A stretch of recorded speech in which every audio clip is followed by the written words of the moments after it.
We got a lot of work to do, and I don't want any interruptions unless it's an emergency. Clear. Welcome to MsMojo, and today we're counting down our picks for the top 10 things only adults notice in Cheaper by the Dozen. Okay, well, we got this. Dad's got to earn a living! For this list, we'll be looking at the best jokes, innuendos, and visual references from the film that land with older viewers but likely go unnoticed by younger audiences. Which of these picks went over your head as a kid? Let us know in the comments below. Number 10. Show and tell. Getting out the door isn't easy for any household, but for the Bakers it means cleaning, clothing, and feeding their many kids. While it's a group effort, Kate is the ringmaster of the morning, making sure everyone is ready by whatever means necessary. Sarah, your suspension from lacrosse for excessive force has been lifted, so you're going today. Like a true supermum, she's aware of what's going on in each child's life and prepares them with updates or pieces of advice. But her words to Mike in particular caught our attention. Mike, you have show and tell today, and please, honey, remember that body parts do not count. Kyle and Nigel, you have a dentist appointment at 3 o'clock. We can't help but wonder what prompted this reminder. But it's a hilarious moment that more than one parent can probably relate to. And it's something he'll learn more about when he's old enough for health class. All right, that's it. Hey, you two, knock it off. Mom's losing it. Number 9. An accidental pregnancy. As Kate tells it, when she and Tom first met at university, it only took her an hour to realize he was the one. The two both shared a dream of having a large family, specifically 8 children. A year later, we had our first, Nora. I loved taking her to work with me. Many pregnancies and a set of twins later, the duo ended up with 9 kids, and no plans to have any more. That is, until they attended a party at their alma mater and had a really good time. And, well, too many beers, and 9 months later, we had Mike. Younger audiences won't completely understand how an alcohol-induced incident could lead to a baby, but the mums and dads in the room know it's a tale as old as time. In '98, Nigel and Kyle got us to that crazy number 12. But by then, Tom and I were experts at managing chaos. Number 8. Together, maybe. In recent years, post-credit scenes have become increasingly popular, but the end of a film used to be considered the perfect spot for a blooper reel. Act angry, not grumpy. I really am grumpy. Well, that's good. Featuring flubs while rolling the credits of an action or comedy provides a look behind the scenes, whilst giving fans a glimpse into the actors' personalities. In the Cheaper by the Dozen blooper reel, Bonnie Hunt's bold sense of humour shines through. When her on-screen son, Tom Welling, decides to play along, the two engage in a passionate embrace. Maybe we can just roll ourselves in duct tape, and then I can just roll you across the floor. Together, maybe. All right. The Oedipal irony of the moment is likely lost on the kids watching, but Sigmund Freud would probably like a word. Be careful, Pally. Slow down on that stuff. You're not gonna remember a damn thing in school if you suck them back like I do. Number 7. Kids on milk cartons. It's safe to say that the Bakers make a less than perfect first impression when meeting their neighbours Bill and Tina Schenk. I got him! I got him! Save my baby! Don't worry, Dylan. I swing from the chandelier all the time. While Bill implies that having a dozen kids is old-fashioned, Tina is more critical of the family. Later in the film, she makes a rather pointed dig, essentially questioning Tom and Kate's parenting skills. They're all going to end up on milk cartons. Kids watching that scene probably didn't understand, but without uttering the exact words, she said that their children would go missing. And when Mark runs away, Tina actually insults Kate to her face. I always knew one of your kids would land on a milk carton.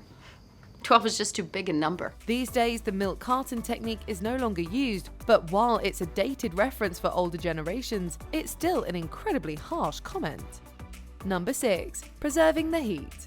After 12 kids and 23 years of marriage, Tom and Kate's relationship is still going strong. You were checking me out, weren't you? Yes, I was. You got a problem with that? They continue to support one another as spouses, parents, and people. The passage of time and all the chaos it's brought hasn't affected their love and affection for one another. Did I tell you we're gonna have it all? You've never said that. I'm telling you now, baby! Woo! They are, however, constantly surrounded by children, so the two can't be explicit with each other without it being inappropriate.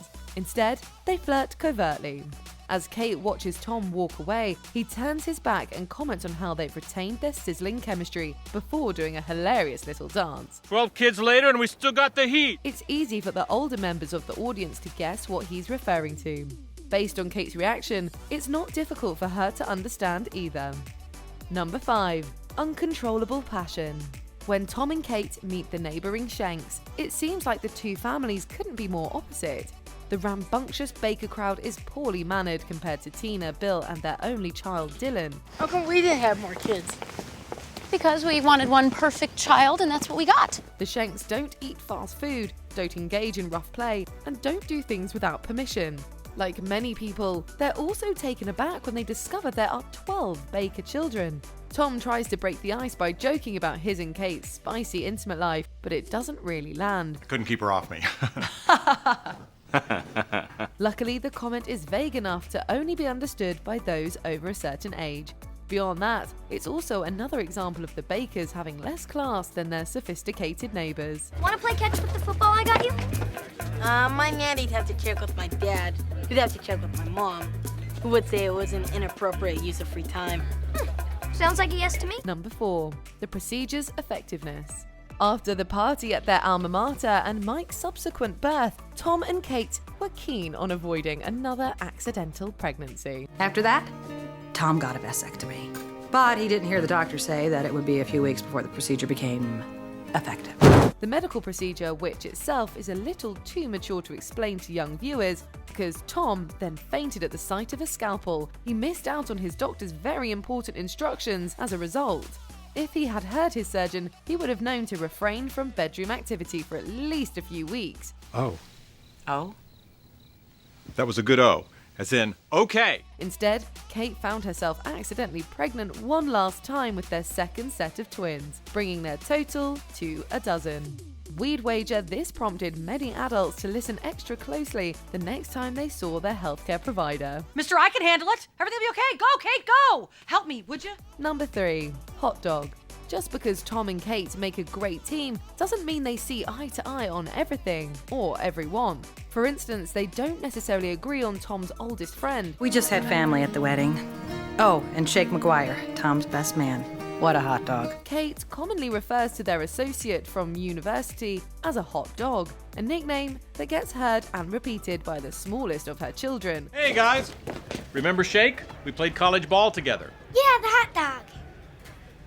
Mom said it first. Adults could assume that the pet name isn't a term of endearment, but rather a stand-in for a very different word. If Kate is going to complain about Tom's friend, then at least she isn't teaching her kids profanity in the process.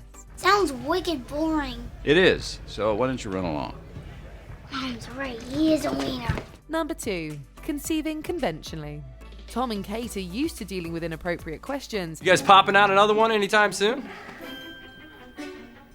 Just curiosity. Still, the family's matriarch is further put to the test when she begins her book tour.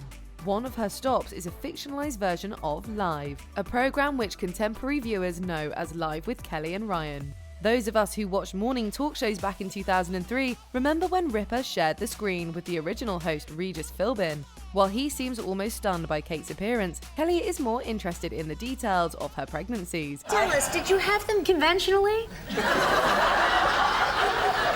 Kate manages the interview with grace and humour, but probably leaves the kids in the audience wondering, where exactly did her children walk out from? Well, after the 6th one, they just kind of walked out. Before we continue, be sure to subscribe to our channel and ring the bell to get notified about our latest videos. You have the option to be notified for occasional videos or all of them. If you're on your phone, make sure you go into your settings and switch on notifications. Number 1. The Shining reference. Unlike many of the other jokes or innuendos found in the movie, this one is a visual reference. Well, this might be a good time then to talk about me staying a few extra days. What? A few extra days? 14, give or take. What did I say about throwing darts? Amid the chaos of raising the children while Kate is away, Tom takes refuge from the flying darts and shenanigans in the closet. On the phone, he reassures his wife that their children are behaving. Meanwhile, the twins try to break down the door by impaling it. They formed a little study group, and they're helping each other, and it's like a little mini think tank thing. And I just hate to break that up. The moment is reminiscent of that iconic act scene from The Shining. Whether Tom's afraid of his kids or the deterioration of his own mental health is up for interpretation. But we can only hope that none of the youngins watching knew the 1980s horror flick well enough to grasp the clever reference. Call me crazy, Pops, but things are getting pretty twisted around here. Do you agree with our picks? Check out this other recent clip from MsMojo. And be sure to subscribe and ring the bell to be notified about our latest videos.